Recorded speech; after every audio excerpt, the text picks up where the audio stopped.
नमस्कार दोस्तों। पिछले लेक्चर में अपन ने ग्रहणी चिकित्सीय अध्याय स्टार्ट कर दिया था। तो इसमें अपन को आगे और क्या पढ़ना है, तो पिछले लेक्चर के 2-3 श्लोक बच गए थे, तो अपन उसको यहाँ पर कवर कर लेते हैं।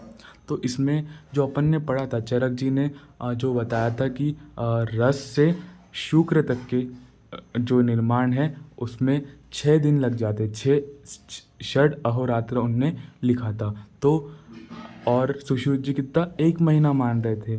लेकिन अगर यहाँ पर वृक्ष द्रव्य है, मतलब कि औषधि वगैरह का अगर अपन प्रयोग कर रहे हैं, वृक्ष आदि औषधीय द्रव्य के प्रभाव से शीघ्र ही बल और धातुओं का पोषण हो जाता है। तो वहाँ पर 6 दिन नहीं लगेंगे, 6 दिन से कम में ही अगर पर्टिकुलर केस है कि अपन वृक्ष चीज़ें या फिर औषधियों का प्रयोग कर रहे हैं, तो वहाँ पर शीघ्र ही बल और धातुओं का पोषण हो जाता है।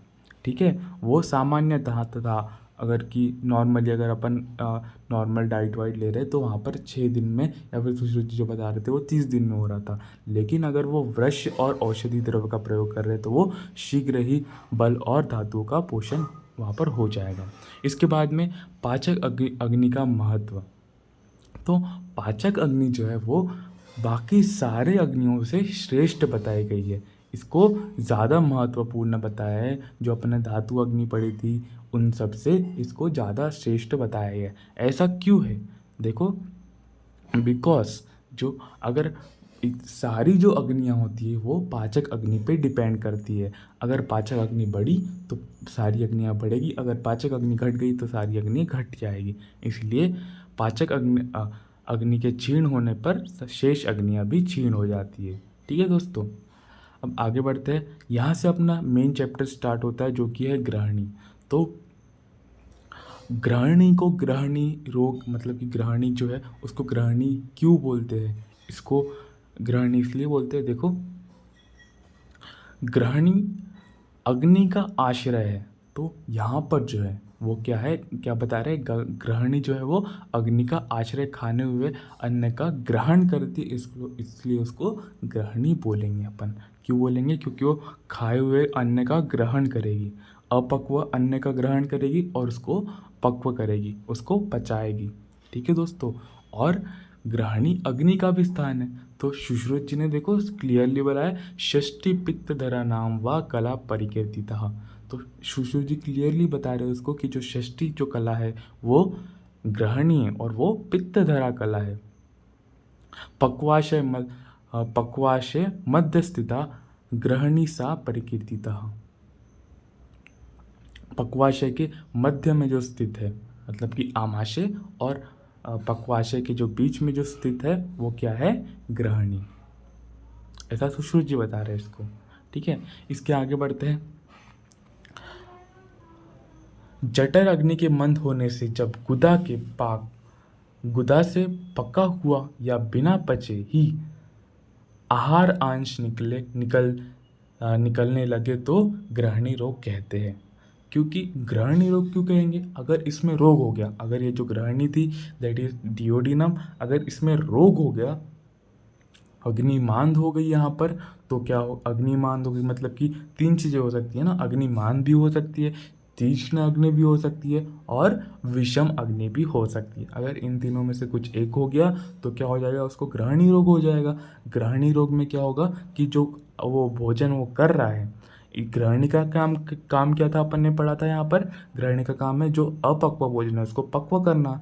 तो यहाँ पर उसका काम डिस्टर्ब हो जाएगा। तो अगर वो मतलब कि पचा हुआ तो भोजन करेगा नहीं, तो अपक्व जो भोजन है उसी को बाहर निकाल देना, मतलब कि ग्रहणी अपना काम नहीं करेगी, उस भोजन को नहीं पचाएगी। तो देखो लिख रहा है, जठर अग्नि के मंद होने से गुदा से पका हुआ या बिना पका हुआ अंश, मतलब कि इसमें भी पॉसिबल हो, कभी पचा भी सकती है और कभी नहीं भी पचा सकती है, तो वो वाला जो अंश है वो निकलेगा वहाँ से।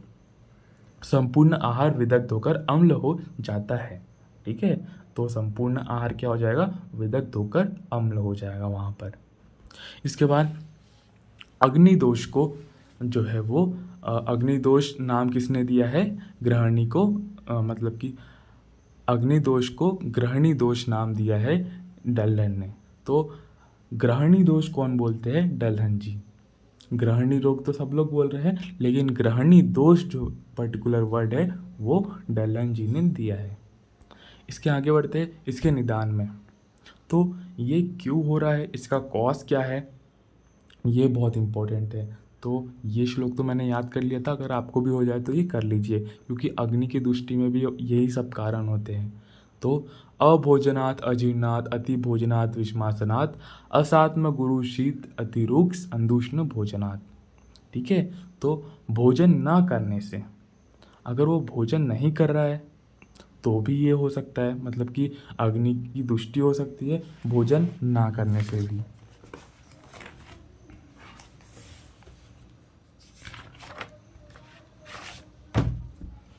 देखो, सबसे पहला जो है वो है अभोजनात्, मतलब कि अगर वो भोजन नहीं कर रहा है तो क्या होगा, सबसे पहले उसके जो दोष है उनका पाक हो जाएगा, फिर धातु का पाक होगा। ठीक है, तो ऐसे करके उसकी जो धातु है वो क्षीण होती जाएगी। तो भोजन ना करने से भी इसका एक निदान बताया है। ठीक है, इसके बाद में अजीर्ण होने पर भी भोजन करने से, मतलब कि ये एक टाइप से अध्ययन बता रहा है। अगर जो पेशेंट है वो अजीर्ण है, मतलब कि उसको वैसे ही इंडाइजेशन हो रहा है, खाना नहीं पच रहा है, पित्त का प्रकोप हो रहा है, तो उसको वहाँ पर चिकित्सा करनी चाहिए अपने, उसको लंघन वगैरह देना चाहिए। लेकिन वो फिर भी उसके ऊपर भोजन कर ले रहा है, तो वहाँ पर ये कॉज बन सकता है। ठीक है, ग्रहणी का। इसके बाद में अधिक मात्रा में भोजन करने से, मतलब कि नॉर्मली जो डाइट है उससे ज़्यादा भोजन करने से भी ये हो सकता है। इसके बाद में विषम, कभी ज़्यादा कभी कम, कभी समय पर कभी बिना समय पर, मतलब कि एक पर्टिकुलर अपना जो टाइम होता है ड्यूरेशन की, अपन मान लो 2 बजे लंच कर रहे हैं, तो ये जो है इंसान वो कभी क्या कर रहा है कि 12 बजे 1 बजे का भी लंच कर ले रहा है, या फिर जो डिनर है जो अपना 7 बजे के लगभग हो जाना चाहिए उसको वो 10 बजे 12 बजे ऐसे कर रहा है। तो इस अवस्था में भी इसको ग्रहणी रोग हो सकता है। असात्म भोजन, प्रकृति के विपरीत भोजन भी इसका एक कॉज है। इसके साथ गुरु शीत अत्यंत रूक्ष दुष्ट आहार सेवन करने से भी ये रोग हो सकता है। ठीक है दोस्तों, इसके बाद में ग्रहणी रोग का कारण 3 अग्नियाँ होती है। तो मैंने आपको पहले ही बताया था ग्रहणी रोग 3 अग्नियों के कारण होगा, विषम, तीक्ष्ण और मंद अग्नि। इसके बाद में इसके लक्षण में आ जाते हैं। इसके लक्षण में क्या बताया है, इसके लक्षण में आता है अतिश्रेष्ठ विबद्धवा द्रव तदु शेतेद। तो जो ये जो मल जो सीक्रेट करेगा, जो मल ये निकालेगा, वो अतिश्रेष्ठ विबद्ध द्रव्य है ना, क्योंकि इसको कभी कॉन्स्टिपेशन रहेगा, कभी डायरिया रहेगा, मतलब ऐसे रिलेट कर सकते हैं, कभी उसको कॉन्स्टिपेशन रहेगा, कभी डायरिया रहेगा, तो वो कभी द्रव मल निकालेगा, कभी कॉन्स्टिपेशन वाला मतलब कि कभी इसका मल बंधा हुआ आएगा, है ना। तो ऐसे ऐसे टाइप से इसको अपन रिलेट करेंगे। इसको तृष्णा, अरोचक, वैरस्यता, प्रसेक, ये सब कुछ यहाँ पर अपन को सिम्टम्स मिलेंगे। शून पादकर, ठीक है, और ज्वर भी यहाँ पर मिलेगा। जो यहाँ पर सबसे इम्पोर्टेंट है वो है लोहम गंधी तिक्त अम्ल उद्गारस्य।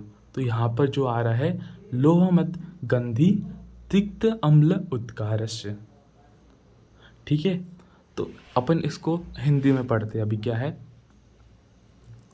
अत्यंत पतला, अधिक बार बार और कभी कभी बंधा हुआ विष्टम्भ के साथ मल त्याग करेगा। तो मैंने बताया था आपको, अगर वो बहुत ज़्यादा पतला मल त्याग कर रहा है, मतलब कि लिक्विड, दैट इज़ इसको दस्ते लगे हुए एक टाइप से, ये डायरिया वाला सिम्टम्स यहाँ पर बता रहा है। और अधिक बार बार, तो बहुत बार बार वो मल त्याग करेगा। प्यास, अरोचक, मुख में वैरस्यता, प्रसेक, तमक श्वास की उत्पत्ति यहाँ पर अपन को देखने को मिलेगी। इसके साथ साथ हाथ पैर में शोथ युक्त, मतलब कि यहाँ पर क्या है कि ये न्यूट्रिशन के एब्जॉर्ब नहीं कर पा रहा है, प्रोटीन की यहाँ पर कमी हो जाएगी। प्रोटीन की कमी के कारण यहाँ पर इसके हाथ पैर में शोथ उत्पन्न हो जाएगा। इसके बाद में अस्थि तथा संधियों में पीड़ा, अस्थि और संधियों में पीड़ा भी यहाँ पर देखने को मिलेगी। रोगी वमन करेगा, अगर उसका मल यहाँ पर विबद्ध होके भी आ रहा है तो कॉन्स्टिपेशन भी हो रहा है एक टाइप से, तो अगर नीचे से मल नहीं आ रहा है तो कहीं से तो आएगा वो, ठीक है, तो वो वमन भी कर सकता है। ज्वर से पीड़ित भी रह सकता है, ठीक है, तो वहाँ पर एक फीवर भी एक सिम्टम्स आ रहा है यहाँ पर। ये सबसे इम्पोर्टेंट है। लोहे और आम के समान गंध युक्त तिक्त और अम्ल डकारे लेता है। लोहे और आम के समान युक्त, ये जो अपन ने लास्ट लाइन पढ़ी थी, लोहाम लोहाम गंधिस्य तिक्त अम्ल उत्कारस्य जायते, तो लोहे और आम के समान गंध युक्त तिक्त और अम्ल डकारे वो लेगा। इसके बाद में इसकी संप्राप्ति पे आते हैं। तो इसकी सुश्रुत संहिता के उत्तर तंत्र में जो डेफिनेशन दी है, अति सारे निवृत्त अपि मंद अग्नि अहित असन भूय संदुष्यते सा यही ग्रहणी उपदीयते, ठीक है।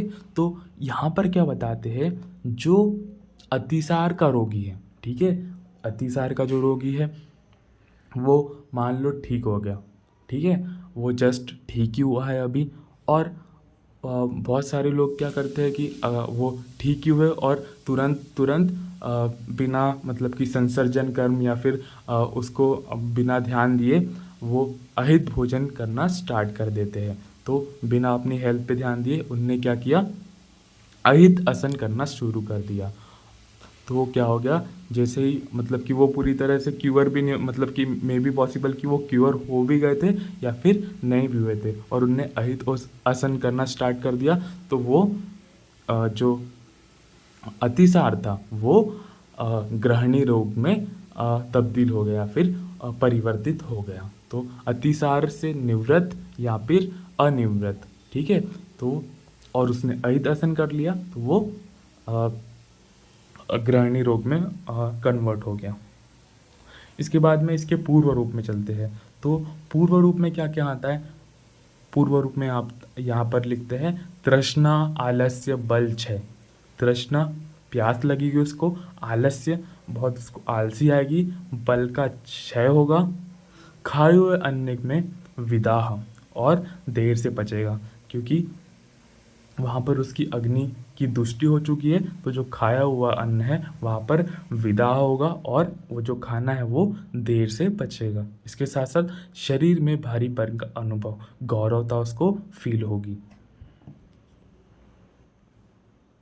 सुश्रुत जी क्या बताते हैं पूर्व रूप में, कास कर्ण श्वेद आंत्र गुंजनम, और वाग्भट जी कर्ण श्वेदो अंत्रकुंजनम बताते हैं यहाँ पर। तो कर्ण छेदो आंत्रकुंजनम और काय में है, पांडु के पूर्व रूप में भी आता है ये, ठीक है दोस्तों। एक बार अगर आपको पूर्व रूप फिर से देख लेना है तो क्या क्या है इसमें, प्यास लगेगी उसको, आलस्य, बल की हानि होगी, खाए हुए अन्न में विदाह, देर से पचेगा, इसके साथ साथ शरीर में भारीपन का अनुभव होगा। सुश्रुत जी क्या बताते हैं, कास और कर्णश्वेद के साथ साथ आंत्रकुंजन, और वाग्भट जी कर्णश्वेद के साथ साथ आंत्रकुंजन, ठीक है। इसके बाद में ग्रहणी के भेद। तो ग्रहणी के भेद 4 बताए हैं, मुख्यतः ग्रहणी के कितने भेद बताए हैं, 4, ठीक है दोस्तों। उधर रोग के भी अपन ने 4 ही भेद पढ़े थे। तो कौन कौन से, वातज, पित्तज, कफज और सन्निपातज। जो माधव जी 2 अलग बता दे वो क्या है, घटी यंत्र ग्रहणी और संग्रहणी का वर्णन किसने, माधव जी ने किया है। इसके बाद में जो सबसे इम्पोर्टेंट है वो है वातज ग्रहणी, क्योंकि सारी एग्जाम्स में एक न एक बार वातज ग्रहणी के लक्षण पूछ ही लेता है, तो बहुत इम्पोर्टेंट है वातज ग्रहणी। तो देखो सबसे पहले क्या लिखा है, हृद पीड़ा काशर्य दुर्बल्यम वैरस्यम परिकीर्तिता। तो हृदय प्रदेश में इसके पीड़ा होगी, कृष्टता, देखो वात का तो लक्षण ही होता है, क्रश बना देगा, दुर्बल बना देगा, मुख में वैरस्यता उत्पन्न कर देगा, है ना, तथा गुदा में कैंची काटने जैसी पीड़ा भी होगी। तो परिकीर्तिता जो है वो गुदा में कैंची काटने जैसी पीड़ा। तो देखो ग्रददीह सर्वरसाम च मनसः सदनम तथा, ग्रदति है मतलब क्या होता है कि उसको 6 रस खाने की इच्छा होगी, मतलब कि 6 रस भोजन करने की इच्छा होगी, लालसा होगी। सर्वरसाम च मनसा सदनम, मनसाम सदनम मतलब कि क्या है, उसको डिप्रेशन होगा। मनसा सदनम, डिप्रेशन क्यों हो रहा है उसको, क्योंकि भाई वो जो कुछ भी खा रहा है उसको क्या हो रहा है, वो बिना डाइजेस्ट हुए ही निकल जा रहा है, पक्व अपक्व मल का वो त्याग कर रहा है। तो एक टाइप से वो एक मेंटल भी उसके इफेक्ट डालेगा, मतलब कि मैं समझाने के हिसाब से बता रहा हूँ आपको, तो वहाँ पर इसका मेंटल इफेक्ट भी पड़ रहा है। तो मनसा सदनम। जीर्ण जीर्णे च अधमानम भुक्ते स्वस्थम ति मुदते मुदति च। तो जो रोगी है वो भोजन के पच जाने पर तथा पाचन काल में अधमान होता है। तो जैसे ही उसको डाइजेशन हो गया, वो जो भोजन उसने किया था वो डाइजेस्ट हो गया, ठीक है, तो भोजन के डाइजेस्ट होने के बाद क्या बढ़ेगी, उसकी वात बढ़ेगी, तो उसको तब सिम्टम्स आने लगेगी, तब उसको अधमान होगा, तब उसको कॉम्प्लिकेशंस होने लगेंगे। थोड़ा तथा थोड़ा भोजन कर लेने पर स्वस्थ का अनुभव। तो जैसे ही वो मतलब कि भोजन करेगा तो उसकी वात का शमन होगा, तो वहाँ पर वो स्वस्थ का अनुभव करेगा। फेन युक्त मल का बार बार त्याग करेगा वो, ठीक है, तो वो कैसा मल त्याग करेगा, फेन युक्त मल का बार बार त्याग करेगा। तो ये बहुत इंपॉर्टेंट है दोस्तों, वातज ग्रहणी के लक्षण बिल्कुल वो पूछ ही सकता है आपसे, ठीक है। इसके बाद में पित्तज ग्रहणी। पित्तज ग्रहणी में एक बहुत इंपॉर्टेंट चीज़ है कि ये यहाँ पर अजीर्ण वाले रोगी को ये होगा। तो पित्तज ग्रहणी का लक्षण, पित्तज ग्रहणी से पीड़ित मनुष्य का वर्ण पीले रंग का होता है, ठीक है। तो इसका वर्ण क्यों पीला होगा, पीत वर्ण, ये सब जो डिफरेंट डिफरेंट कलर से वो पित्त के पास है, तो यहाँ पर जो रोगी है उसका वर्ण पीले रंग का होता है, ठीक है। यह अजीर्ण से पीड़ित होता है, मतलब कि इसको इंडाइजेशन रहता है, अजीर्ण से पीड़ित रहता है। नीले पीले वर्ण के मल की निस्रंस करेगा, मतलब कि जो मल त्याग करेगा वो विभिन्न रंग का होगा, नीले पीले ये सब यहाँ पर इसके वर्ण अपन को दिखेंगे। सो अजीर्ण नील पीताभम पीताभः सार्य द्रवम, ठीक है। इसके बाद कफज ग्रहणी पे चलते हैं। कफज ग्रहणी में जो है ये देखो यहाँ पर दुष्टो मधुह उद्गार, तो ये मधुर डकार आती है इसको। वहाँ पर अपन ने क्या पढ़ा था वातज में, यहाँ पर तिक्त डकार आ रही थी, देखो यहाँ पर जो है वो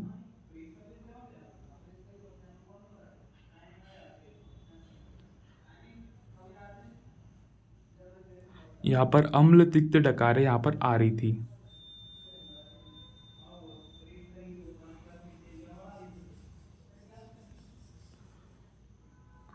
ठीक है। तो यहाँ पर जो है यहाँ पर मधुर डकारें आएगी इसको। और सदनम स्त्री अहर्षणम, मतलब कि मैथुन करने की इच्छा इसको नहीं होगी। सदनम स्त्री हर्षणम, ये एक सिम्टम हलीमक में भी आता है कि वो स्त्री के साथ मैथुन करने की इच्छा नहीं होती है, ठीक है। इसके साथ साथ अवसाद, दैट इज मेंटली डिप्रेशन भी वो फील करेगा वहाँ पर। और क्या है, उस व्यक्ति का जो मल आता है वो टूट टूट कर पतला और आम और कफ युक्त होता है, भारी होता है। तो ये भारी होगा, आम युक्त होगा, तो क्या होगा, जल में डूब जाएगा। ये बहुत अच्छी परीक्षा है। अगर जो मल है रोगी का वो जल में डूब जा रहा है तो क्या है, वो आम युक्त है, ठीक है दोस्तों, और वो टूट टूट कर गिर रहा है। दुर्बलता बढ़ जाती है, वो जो रोगी है वो मोटा तो दिखेगा, मतलब कि मोटा ताजा दिखेगा, लेकिन वो अंदर से ही दुर्बल फील करेगा। ये बहुत अच्छा सिम्टम है इसका कि बाहर से तो वो ठीक ठाक दिख रहा है लेकिन वो अंदर से दुर्बल है, क्रश है। और आलस से भी पीड़ित हो जाता है, उसको बहुत आलसी आएगी इसके साथ साथ ही। इसके बाद जो है वो माधव ने दो अलग चीज़ें बताई थी, ठीक है। संग्रहणी का लक्षण अपन यहाँ पर पढ़ने वाले हैं। तो दिन में प्रकोप हो जाता है और रात्रि में शांत हो जाता है। तो दिन में इसका प्रकोप हो जाएगा, मतलब कि दिन में संग्रहणी बढ़ जाएगी और रात्रि में इसकी शांति हो जाएगी। और इसके वेग क्या क्या है, वेग 10 दिन या 15 दिन या फिर 30 दिन, मतलब कि 1 मास में हो गए। तो ऐसे ही कुछ वेग काश्यप जी ने बताया है वामन के। तो आपको इससे याद रख लेना है कि संग्रहणी में 10, 15 और 1 महीने की उनने अंतराल पे वेग बताए हैं। इसके बाद में घटी यंत्रग्रहणी। तो घटी यंत्रग्रहणी में क्या लक्षण देखने को मिलेगा आपको? लेटने से पार्श्व में तथा जल में डूबे हुए घटे के समान ध्वनि से युक्त ग्रहणी रोग को घटी यंत्र ग्रहणी कहेंगे। मतलब कि जो वो पेशेंट जो है वो लेटेगा तो उसके जो पार्श्व से है वहाँ से जल में डूबे हुए घड़े के समान ध्वनि वहाँ से आएगी। तो इसलिए उसका नाम क्या रखा है? घटी यंत्र ग्रहणी। ठीक है। इसके बाद जो है ग्रहणी की साध्यता असाध्यता। तो बालकों में जो है वो ग्रहणी क्या है? साध्य, क्योंकि ग्रोइंग चाइल्ड है, बालक है, तो वो जल्दी क्योर कर जाएगी, उसको वो साध्य है। युवाओं में कृच्छ साध्य है। ठीक है, युवाओं में क्या है? कृच्छ साध्य। और जो वृद्ध लोग हैं, वृद्ध में वो असाध्य है। ठीक है दोस्तों, यहाँ पर अपना कंप्लीट हो जाता है। नेक्स्ट में अपन चिकित्सा सूत्र और चिकित्सीय योग पढ़ेंगे।